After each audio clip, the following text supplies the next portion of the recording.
हूँ, इस तस्बीह को आप सुबह सुबह 100 दफ़ा पढ़ लीजिए।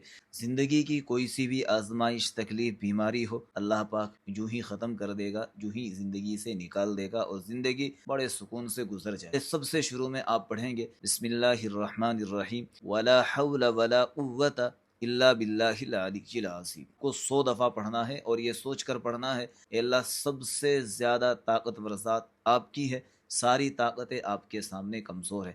आप स्क्रीन पर देखें, हज़रत अली रज़ी अल्लाह ताला अन्हु कहते हैं, रसूलुल्लाह सल्लल्लाहु अलैहि वसल्लम को इरशाद फरमाते हुए सुना, ए अली, तुम्हें ऐसे कलिमात ना सिखा दूं कि जब तुम किसी मुसीबत के भंवर में फंस जाओ तो इन कलिमात को पढ़ लो। मैंने कहा, अल्लाह पाक मुझे आप पर कुर्बान होने की तौफीक दे। हाँ, क्यों नहीं, इससे पहले भी कितनी खैर की बातें आपने मुझे सिखाई। फिर आप अलैहिस्सलातु वस्सलाम ने एक कलिमात सिखाए, 100 दफ़ा दिन की शुरुआत में पढ़े। जन्नत के ख़जानों में से बेहतरीन ख़जाना है और दूसरों को भी बताए।